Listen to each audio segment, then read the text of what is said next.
Bismillahirrahmanirrahim. Alhamdulillah Rabbil Alamin. Assalatu wassalamu ala ashrafil anbiya wal mursalin. Sayyidina Muhammad wa ala alihi wa sahbihi ajma'in. Bishrah li sadri wa yassir li amri wa hlul 'uqdatam min lisani yafqahu qawli. Wala hawla wala quwwata illa billahil aliyyil azim wa ba'du. Qala Rasulullah sallallahu alaihi wasallam ta'allamul fara'idha wa 'allimuhan nas. Wa ba'du. Alhamdulillah, yang pertamanya seperti biasa marilah sama-sama kita bersyukur kepada Allah Subhanahu Wa Taala.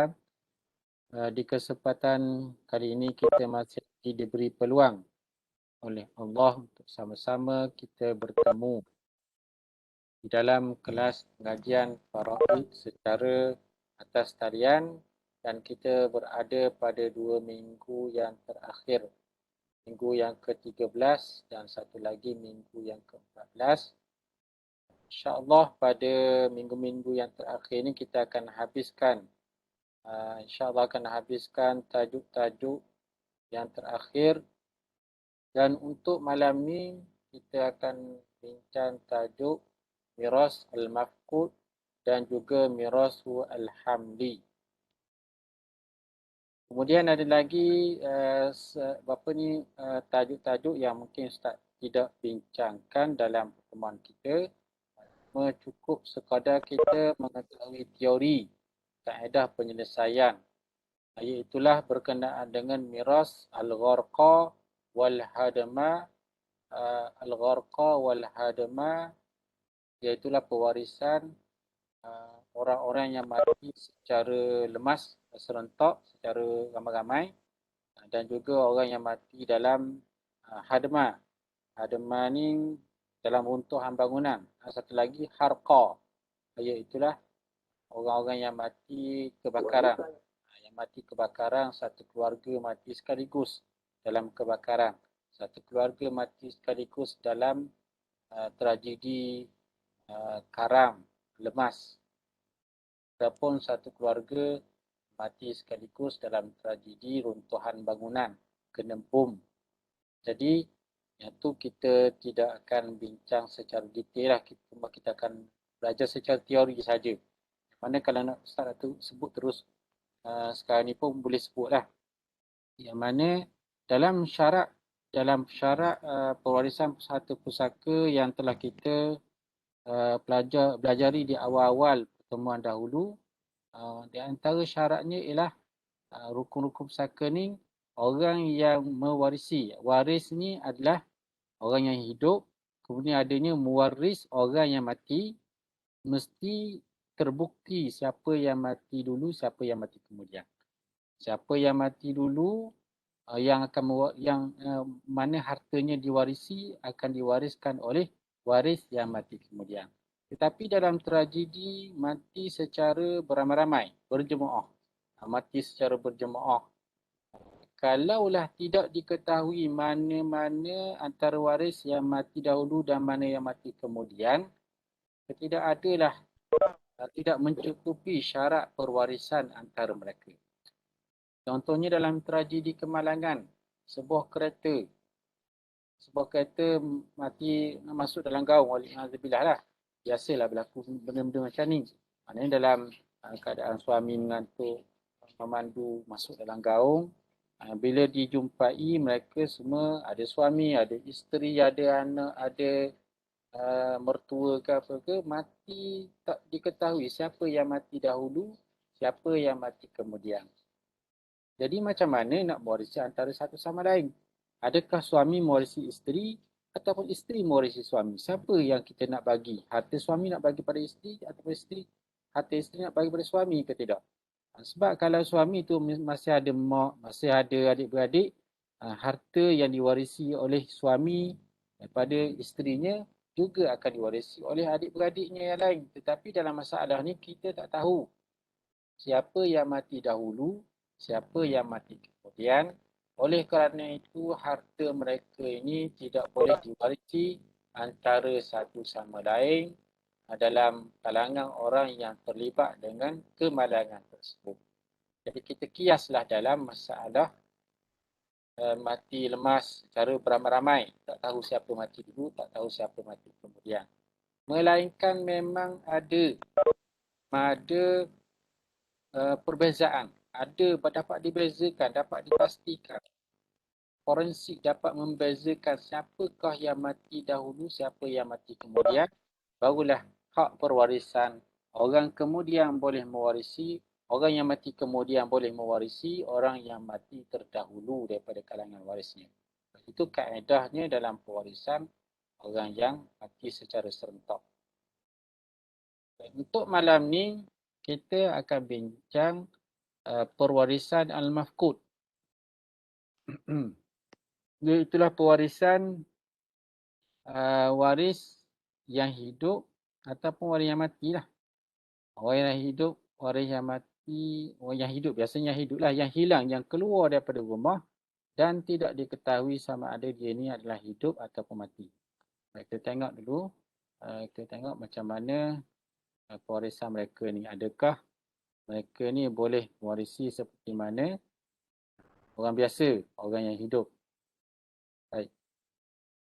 Ada keluar dalam paparan dan Ustaz pun dah kongsi dalam Telegram. Telegram nampak Ustaz. Nampak Baik. Siapa dia mafqud? Baik, mafqud ni kalau kita tengok tarif, kita tak akan tengok satu-satu lah. Cuma kita ambil konsep je dulu. Pengertian mafqud ni, jadi Ustaz dah baca lah pengertian mafqud apa. Dari sudut bahasa, yang kita ambil dari sudut istilah. Baik, orang yang hilang mafqud ini ialah orang yang man ghaba an watanihi wa talat ghaibatuhu wa anqata'a khabaruhu wa juhila haluhu fala yu'rafu ahayyun huwa am mayyitun. Ialah orang yang hilang, ghaba, orang yang ghaib, yang hilang daripada tanah airnya dan panjang kehilangannya. Tempoh masa dia hilang tu lama.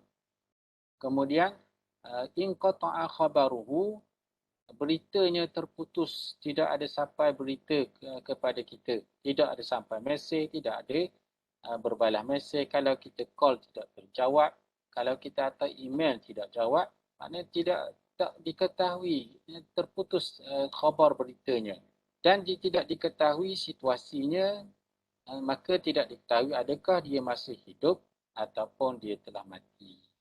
Ini orang yang dinamakan sebagai orang yang mafqud, orang yang hilang. Keluar daripada rumah ataupun dia pergi masuk hutan tak balik-balik, dia pergi ke pulau tak balik-balik, dia pergi merantau ke tempat lain, tidak diketahui beritanya sehinggalah orang tak tahu adakah dia ini masih hidup ataupun mati. Kemudian hukum orang yang hilang. Laju sangat dia begini. Baik, hukum orang yang hilang ni, dia dianggap hidup. Dia dianggap hidup. Walaupun mungkin hakikat sebenarnya dia telah mati. Tapi dari sudut perwarisan harta, ianya boleh dianggap hidup. Malam taqum bayyinatun ala mautihi, selagi mana tidak ada bukti keterangan tentang kematiannya. Selagi mana tidak ada bukti tentang kematiannya, contohnya tidak ada sijil kematian, tidak ada khabar berita yang mengatakan dia ini sudah mati, tidak ada kubur. Kalau kita pergi ke negeri yang dia pergi itu, tidak ada dengar cerita, nak dengar cerita dia, orang pun tak tahu cerita dia. Jadi nak menyatakan dia ni sudah mati, tidak ada bukti. Ataupun au yaqdi qadin bi mautihi, selagi mana tidak diputuskan oleh qadi, oleh hakim dengan kematiannya. Selagi mana ianya tidak dianggap mati oleh mahkamah. Hakim ni kira mahkamah lah.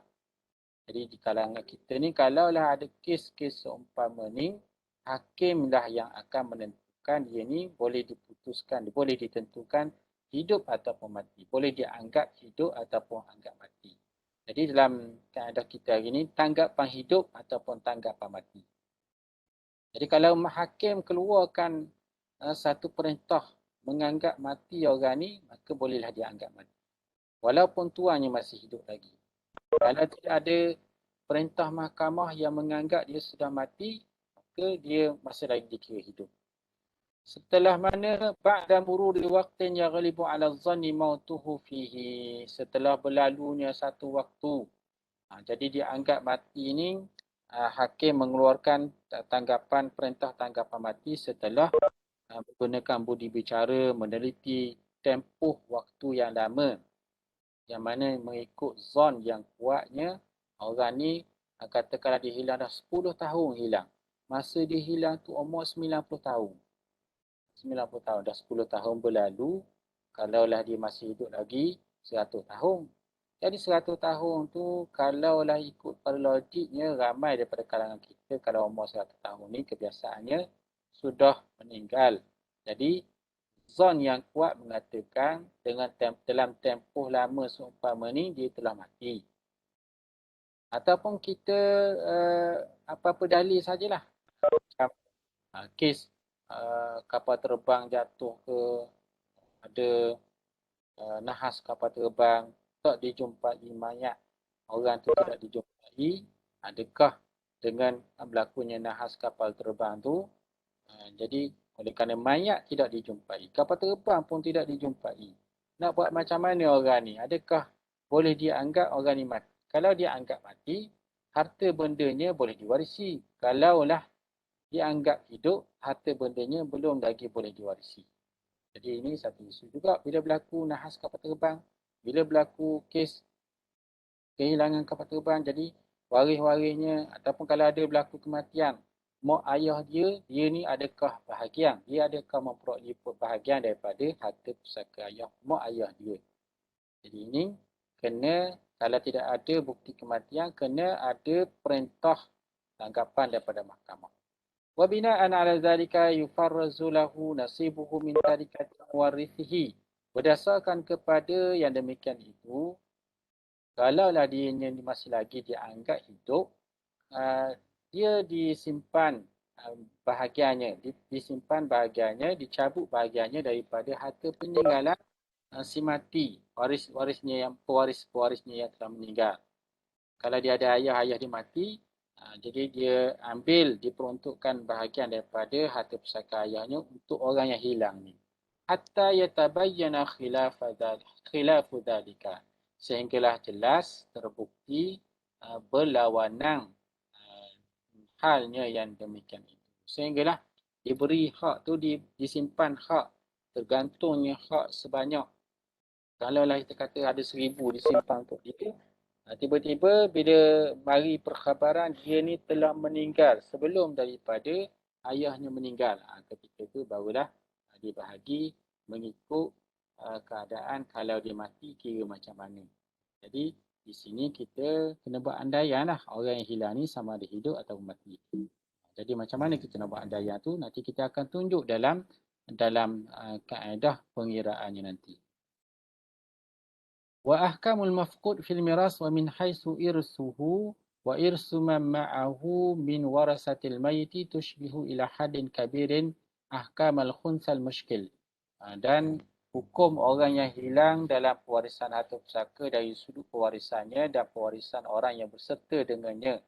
Daripada kalangan waris si mati teramat serupa dengan had yang banyak. Maksudnya serupa yang teramat hampir hukumnya dengan hukum khunsa yang muskil. Khunsa yang muskil, khunsa ni ialah orang yang ada dua alat ataupun satu alat yang tak sama jantinanya dengan lelaki ataupun perempuan. Jadi khunsa tu dipanggil khunsa yang muskil, yang tidak ada berat lelaki ataupun tidak berberat kepada perempuan. Sama ada kedua-dua alat kelaminnya berfungsi, kalaulah salah satu daripadanya berfungsi, menandakan yang berfungsi itulah khunsa yang wadih. Jadi khunsa muskil ini kita kena buat dua andaian lah. Kalaulah dia lelaki macam mana? Dia boleh menyekat siapa? Katakanlah seorang tu dia mati. Ada anak yang khunsa. Khunsa tu muskil pula. Bila khunsa muskil, dia boleh dianggap, manakala kita boleh anggap dia lelaki dan boleh anggap dia perempuan. Sehinggalah tiba satu masa dia jadi wadah. Contohnya apabila dia balik, barulah tengok balik mana satu dahulu. Kalaulah balik lelaki dulu, maka dia dianggap lelaki. Bila dia dah jelas macam tu, kalau dia berfungsi, lelaki boleh menyekat. Contohnya, anak lelaki boleh menyekat cucu lelaki. Jadi, konsep dia kalau anak tu dianggap lelaki, dia boleh menyekat siapa-siapa yang tu kena buat andaian. Jadi cara macam mana kita nak mengandaikan tu nanti kita akan lihat dalam apa ni, dalam kaedah penyelesaian mafkud nanti. Okay. Jadi kaedahnya Ustaz akan tunjuk dan ni kaedah cara-cara dia lah. Cara-cara dan contoh ni boleh kita tunjukkan dalam penyelesaian secara praktikal nanti. Walau tarakal mayyitu zaujatan wa aban wa banan wa akhan mafkudan. Kemudian Ustaz nak tinggal khunsa pula mafkud ni. Nanti Ustaz, kita akan lihat dalam praktikal, contoh-contoh praktikal. Dan kita ambil contoh ni zaujah aban wa banan wa akhan mafkudan. Zaujah wa aban wa banan wa akhan mafkudan. Ustaz nak stop kongsi dan Ustaz nak kongsi dengan antum semua contoh-contoh praktikal untuk mafkud ini. Dalam contoh tadi, seorang mati meninggalkan zaujah. Yang pertamanya ada zaujah, zaujatan, kemudian ada apa lagi tadi? Zaujah, apalah kata sama pun dah ingat tadi, tajuk dia tadi. Apa ni contoh tadi? Zaujan, kemudian ada abun, ada ibnun, zaujah, abun, ibnun. Kalau gini, kalau macam tu kita tak nampak. Kita tak buat contoh lain lah. Seorang mati meninggalkan zaujah, meninggalkan abun, ada ibnun mafkud. Ibnun mafkud. Ibnun mafkud. Kemudian kita buat lagi satu, bintun. Ini bintun tak mafkud lah. Kalau mengikut pembahagian, kita kena buat di sini andaian kalaulah ibnun mafkud ini hidup macam mana. Kemudian kalaulah pembahagian diandaikan ibnu mafkud ini telah mati ketika mana ayahnya mati. Ketika mana matinya waris dia lah. Katakanlah ibnu yang mafkud yang hilang tu mati awal lagi. Hari dia keluar rumah tu yang orang kata hilang-hilang ni, dia keluar rumah, dia mandi dekat pantai. Orang tak tahu dia mandi dekat pantai. Jadi bila dia keluar rumah, tak balik-balik, orang kata mungkinlah anak ni merajuk dengan ayah dia ke, dia pun larilah daripada rumah. Orang ingat dia lari, rupanya anak dia pergi ke pantai, mandi pantai. Mandi pantai seorang diri pula.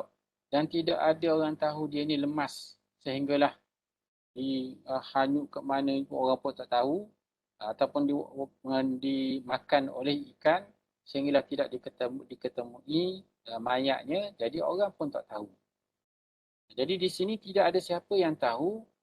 Kemungkinan satu masa orang pun waris pun nak dapatkan perintah mahkamah. Ataupun adanya bukti-bukti dia ni telah meninggal dunia. Orang belah perut ikan, dapat ikan tu orang belah perut ikan, nampak adalah sisa-sisa ataupun ada tanda-tanda yang bahan peninggalan tu adalah hasil, adalah peninggalan daripada anak yang hilang tadi. Katakanlah dia ada cincin. Cincin tu pula ada nama dia. Dan ada nama dia tu siap dengan nombor kad pengenalan contohnya tak. Siap dengan nombor kad pengenalan jadi tak ada bertukar dengan orang lain dah. Menandakan anak itu telah mati. Cumanya tak tahu pula tarikh bila dia mati. Tu lain kira pula. Jadi setelah diketahui dia ni telah mati, barulah dibuat pembahagian itu mengikut tarikh kematian yang dianggarkan bila dia mati. Jadi dalam pembahagian untuk anak yang hilang ataupun mana-mana waris yang hilang ni lah, kita kena ada dua andaian. Kalau ikut kaedah asalnya, kalau andaian yang pertamanya ibnu mafkud ni hidup, Ibnu Mafqud andaian yang pertama hidup. Ni kita buat jadual ni berasing-asingan dulu. Al-Hayyu masih lagi hidup. Okay, andaian yang pertama. Kalau kita buat, ini Ustaz akan tunjuk dua jadual yang berasingan, kemudian daripada dua jadual yang berasingan ini kita akan gabung jadi satu jadual. Penyelesaian berdasarkan pada satu jadual sahaja. Jadi kalaulah anak ini dianggap hidup, maka pembahagian yang sepatutnya untuk zaujah ialah 1/8. Dia tak bertukar lah kalau sebab kalau dia hidup ke dia mati ke, bentong tu ada yang menentukan bahagian zaujah. Jadi zaujah akan dapat 1/8 dan kalaulah dia anggap hidup, bapa dapat banyak mana kalau si mati ada anak lelaki? Dia siapa? 6. 1/6. Kemudian ibnun dengan bentun Asabah. akan dapat asabah di sini. Ibnu dengan bentun akan dapat asabah. Kemudian asal masalah dalam takdir ibnu ni hidup, asal masalah 24. Untuk isteri 3 bahagian, untuk bapa 4 bahagian. Kemudian baki ada berapa? 3 campur 4, 7. Ada baki 17. 17 nak dibagi kepada berapa bahagian asabah? Ibnu 2 bahagian, bentun 2 bahagian. Jadi berapa bahagian? 3 bahagian. 3 bahagian. 7 dengan 13. Apa hubungan nombor? Tak sentiasa tanya hubungan nombor ni. 7 dengan 13, tabayun. Jadi tabayun, bila tabayun kena darat. Jadi 17 kena darat dengan 13. Jadi 13 pula. Darat dengan 3. Jadi 24 darat 3 berapa? 72. 72. Baik, 72. 3 darat 3, 9. 4 darat 3, 12. Kemudian untuk 17, darat 2 dengan 2, 34. 17 darat 1, 17. Jadi cukup bahagiannya, biarlah cukup 72. Tak besar sikit tu. Baik, ini untuk takdir yang pertama, takdir hidup. Kemudian andai takdir yang kedua, takdir mati. Diandaikan anak yang hilang tadi sudah mati semasa ayahnya meninggal, sebelum ayahnya meninggal. Jadi takdir yang kedua, al-mayyit. Ibnul mafqud mayyit. Mayyitu. Bila mati, maknanya si mati meninggalkan isteri, ayah dan juga bentun sahaja. Tidak ada ibnun. Sebab ibnun telah mati dahulu daripada ayahnya. Jadi bila mati, bentun seorang diri, dianggap seorang diri, tidak dapat asabah lah. Bentun akan dapat apa? Bentun. 1/2. Bentun akan dapat 1/2. Bentun 1/2 dan bapa sini macam mana bapa? 1/6 asabah. 1/6 tambah asabah. 1/6 tambah asabah. 1/6 tambah asabah untuk bapa. Jadi asal masalah 24. Isteri dapat 3. Ayah dapat yang pertama dia ambil 4 dulu. Kemudian separuh untuk bentun 12. 4, 12, 16 campur 3, 19. Baki ada 5. Kan? Betul tak? 5 tambah 4 jadi 9. Okay, 9, 3, 12, 24. Baik. Jadi kita ada dua jadual ni. Jadual yang pertama, jadual takdir andaian. Ini pewarisan secara andaian. Kalau dia andaikan dia masih hidup, maka isteri akan dapat 3 daripada 24. 9 daripada 72. Jadi kita ada dua jumlah yang berbeza ni. 24 dengan 72. Jadi macam mana kita nak satukan dalam satu jadual supaya mudah kita nampak jumlah, dapat kita bezakan terus. dan kita bagi mana yang baik. Kaedahnya kita akan gabungkan dua dan kita bagi dulu kepada waris mana-mana jumlah yang paling kurang antara dua andaian. Jumlah yang paling kurang antara dua andaian kita bagi dulu. Macam mana nak gabungkan? Kita gabung, kita pakai jadual kat atas ni. Kita gabungkan, kita ambil yang ni lah sebagai panduan. Kita nak gabung tu, nak pakai jadual bawah ni pun boleh. Sebab kita andaian yang pertama yang hidup dulu. Jadi untuk andaian yang pertama ni kita buka ruangan kat bawah ni, hayyun, al-hayyu. Hayyun, andaian yang pertama, kita buka kolom, yang ni kalau hidup. Kalau hidup, kemudian mati pula, ni mayyitun. Kita buka sini untuk ruangan kalau diandaikan mayyitun. Jika diandaikan mati, jadi kita ambil ni lah. Ambil data-data angka-angka yang telah kita buat tadi. Ini asalnya, kita buat kaedah asal. Yang ni mayyitun. Kemudian kita ada, nampak lagi, kita hanya pindah saja data tu. Pindah saja nombor tu. Kemudian kita akan tunjuk secara ringkas, kalau ikut dalam penerangan Ustaz dalam video-video yang lalu, yang ni fardu dengan asabah ni kita dah letak dah sini untuk menjimatkan ruang. Untuk jimat ruang. Nanti Ustaz akan tunjuk cara dia. Jadi setelah kita pindahkan data, kita kena selaraskan. Jadi Ustaz perlukan ruangan yang lebih sini untuk buat rekod, tambah lagi ruangan kolom dekat atas tu. Jadi perlu insert lagi sini. Insert row. Okay, row dekat atas. Sudah. Cancel. Insert. Okay. Jadi kita perlu selaraskan antara 72 dengan 24 ni. Biar kita cari GSTK antara 72 dengan 24. Macam mana GSTK nak cari? Jadi GSTK antara 24 dengan 72, apa hubungan nombor antara 24 dengan 72? Kita tengok hubungan nombor dulu. Lihat dulu hubungan nombor. 24 dengan 72 ialah tadahul. 24 kali dengan 3. Jadi dalam ruangan ni, semua saham ini perlu didarab dengan 3. Kita nak selarah biar pembawah, biar jumlah asal masalah tu sama. Darab dengan 3. Jadi perlu didarab dengan 3, jadilah 72.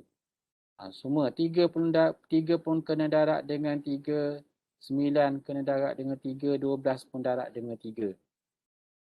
3 darab 3, 9. 9 darab 3, 27. 12 darab 3, 36. Jadi sekarang ini kita sudah ada dua kolom dalam masalah ni, yang mana dalam masalah Hayyun, angkanya dah jadi 72, asalnya 72.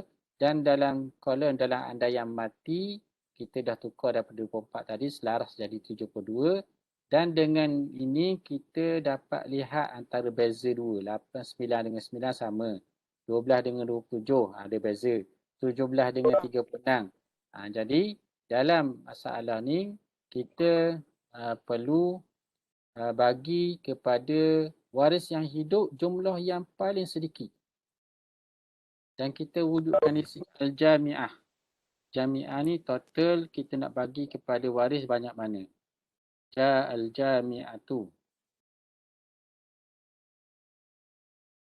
Jadi jumlah keseluruhan 72 dan kita bagi kepada zaujah. Okey, oleh kerana sama kita boleh bagi penuh kepada zaujah jumlah 9. Kemudian untuk abun dapat 1, kalau takdir hayyun dapat 12, kalau takdir mayyitun dapat 27. Jadi kita kena ambil jumlah yang paling rendah, yang yakin dia dapat banyak ni. Jadi untuk abun, jumlah yang kita boleh bagi kepada abun ialah 12 saham daripada 72.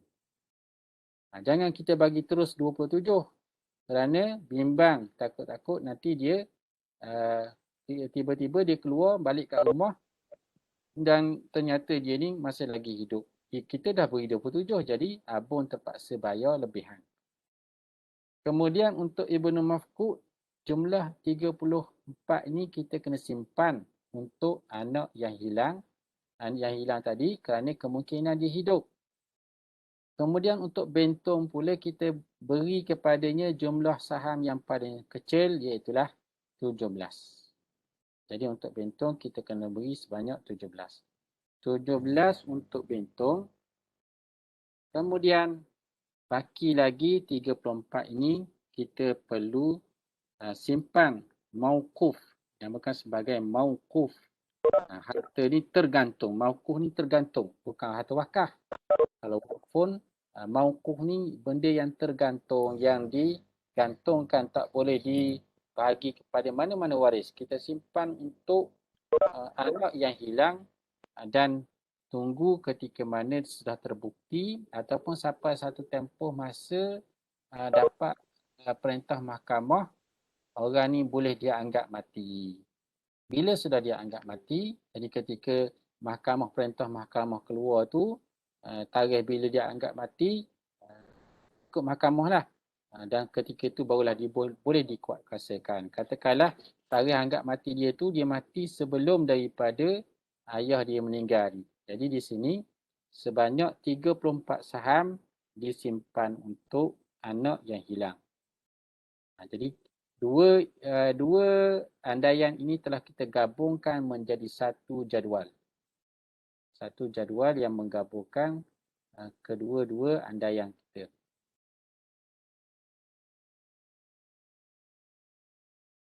Kalau ada nak tanya tu sila tanya. Boleh tanya.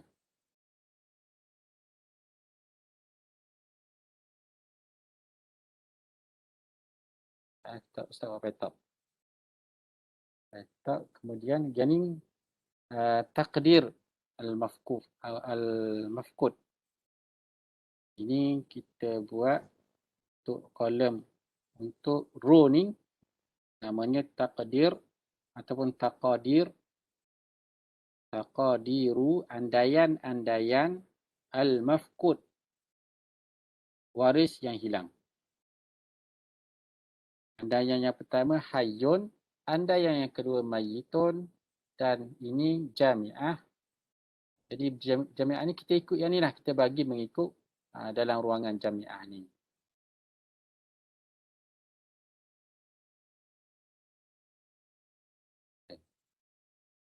Boleh terima tak? Ya? Jadi kan kesimpulannya kat sini, yang mana jumlah sama hidup dengan mati tu kita kekalkan kan.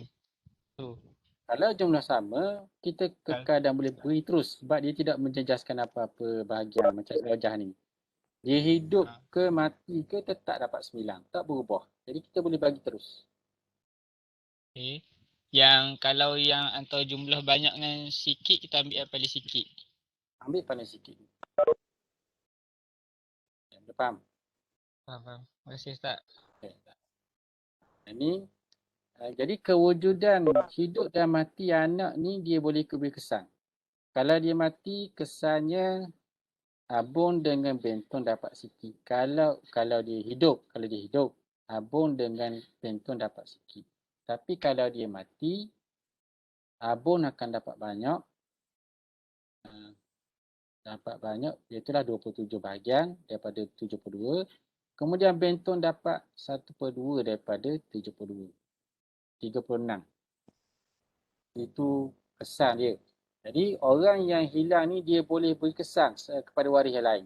Sama ada boleh menyekat waris lain daripada banyak menjadi kurang ataupun boleh menyekat dari waris lain dengan menyebabkan waris lain terhijab dengan kewujudannya kalau dia masih lagi hidup. Kita ambil contoh lain boleh eh? Satu contoh. Kemudian contoh yang kedua.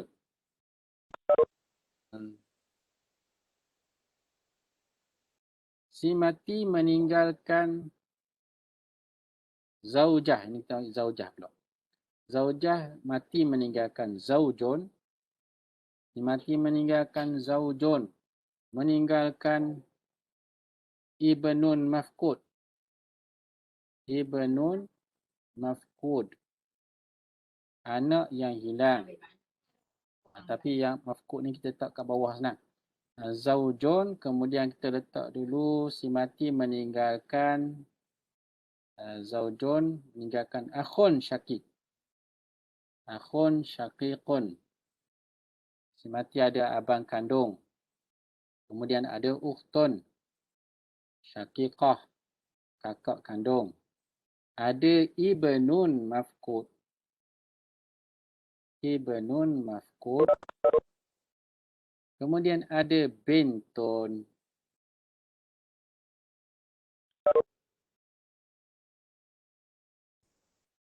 Jadi, ibnun mafqud dengan bintun.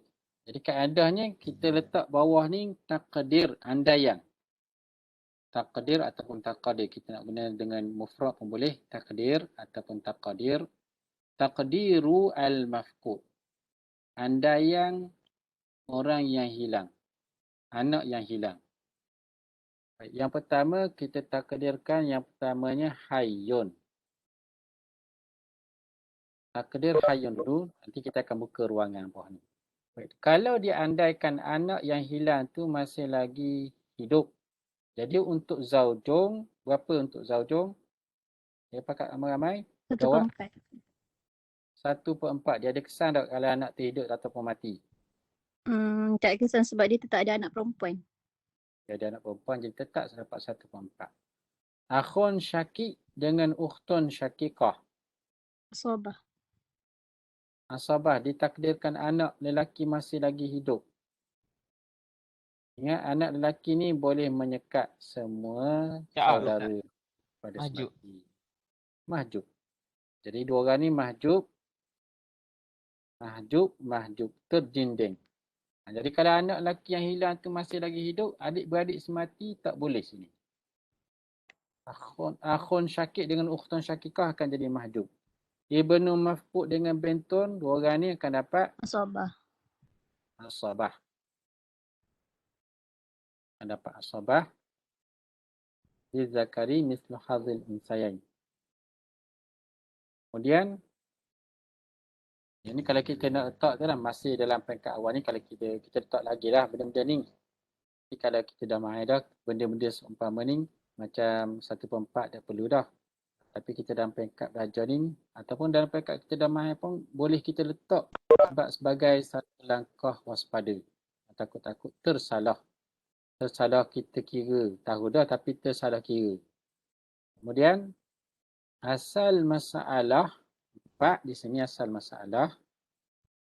4. 4. Untuk 1. zaujun 1. Ada Anak 3 lelaki bagi. 2. Okay. 2, Boleh bagi 1. pada 3 bahagian. 2, 1. Kemudian takdir yang kedua, mayyitun. Jadi di sini kita nak buka berapa kolom ni. Sama ada nak buka 2 kolom pun boleh. Kalau nak standby 3 kolom lah kita buka. Takut-takut kita nak selaras nanti. Kita buka 3 kolom dulu sini. Kemudian takdir yang kedua mayyitun. Mayyitun, takdirkan anak yang hilang tu telah meninggal semasa ibunya meninggal, dia telah tiada. Maksudnya si mati meninggalkan suami, abang kandung, kakak kandung dan juga anak perempuan sahaja. Ibnu mafqud ni sudah mati ketika mana dia mati. Baik, zaujun samalah juga akan dapat qadarnya sama je 1/4. Akhun syakik dengan ukhtun syakikah berapa dapat? 2 orang ni. Ada Asabah. jawapan? Asabah. Okey, asabah. Asabah, kenapa asabah ni? Kerana akhun syakik mengasabahkan ukhtun syakikah. Satu lagi, bentun ni kalau tidak ada akhun syakik, bentun akan mengasabahkan ukhtun syakikah. Kemudian bentun akan dapat 1 orang ni seorang 1/2. 1/2. 1/2, kemudian asal masalah sini 2 boleh masuk dalam 4, jadi 4 tu asal masalah. Untuk zaujun 1, untuk bintun 1/2 daripada 4, 2. Kemudian baki ada 1. Baki 1 bagi kepada akhun syakik dengan ukhtun syakikah dengan qadar 2 nisbah 1. Maksudnya di sini bahagian asabahnya ialah 3. 2 untuk akhun syakik, 1 untuk ukhtun syakikah. Jadi 1 dengan 3 adalah tabayun, jadi kena darab dengan 3. 4 darab 3, 12. 12. 1 darab 3, 3. Untuk akhun syakik 2. Untuk ukhtun syakikah 1. Kemudian untuk bintun 2 darab 3, 6. Paruh daripada 12. Jadi kita ada jumlah di sini 2 jumlah dalam hayyun, jumlahnya 4. Ketika ditakdirkan mati, jumlah asal masalahnya 12. Jadi jumlah 2 jumlah ni kena diselaraskan. Lihat hubungan nombor antara 4 dengan 12. 4 dengan 12 adalah apa dia hubungan nombor? Tadakhul. Tadakhul. 4 boleh masuk dengan 12, digandakan darab dengan 3. 4 darab 3, 12. 1 darab 3, 3. 2 darab 3, berapa? 6. Ibnun akan dapat 6. 1 darab 3, bintun akan dapat 3. Jadi di sini kita sudah ada 2 kolom andaian hidup dan juga andaian mati. Andaian mati.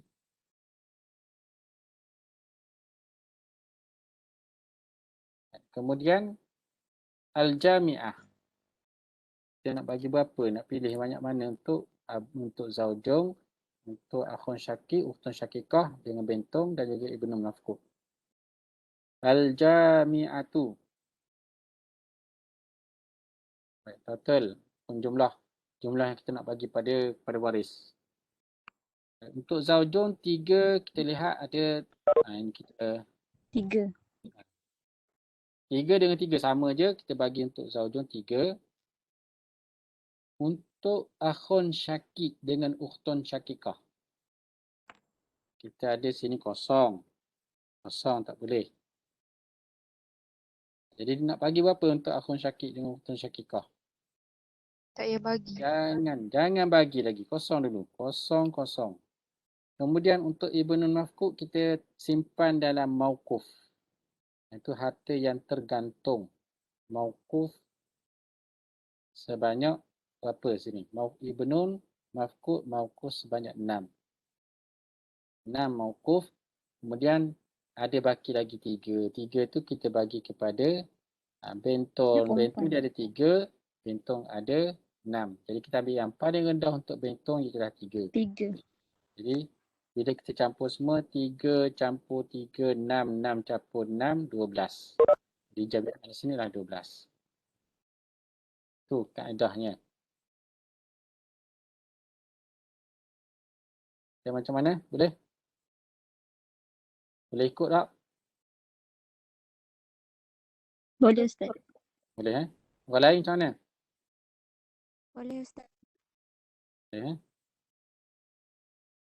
Ustaz tunjuk ni Ustaz boleh lah, tapi awak ni boleh tak?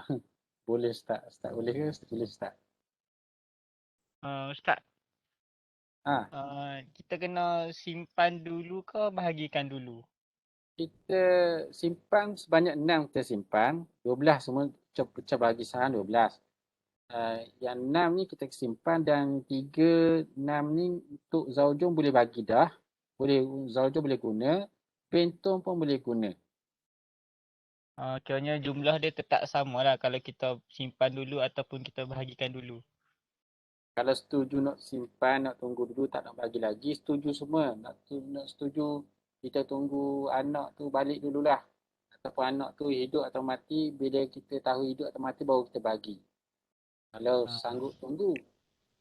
Tapi kalau tak sanggup tunggu, anak nak guna bintun, nak guna duit juga, nak belajar, nak perlu, ataupun dia dah berkahwin ke, nak beli tanah ke, perlu duit, nak pakai duit.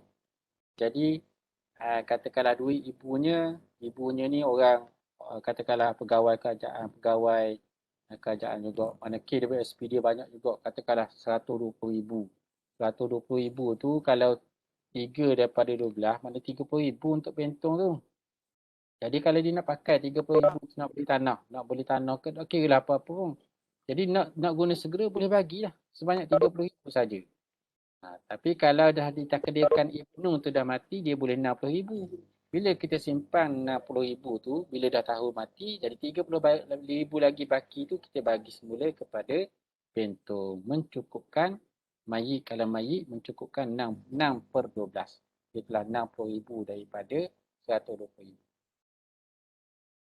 Jadi baki tu 6 tu kita simpan. Takdir kata dia memang hidup balik.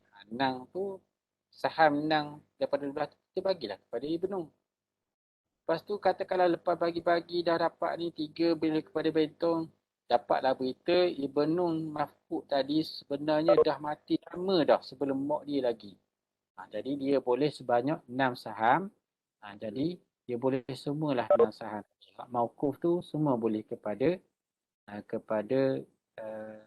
Ibnu, kepada bentong. Sebanyak berapa saham tadi? Bentong berapa saham sini? 3, salah kita ni.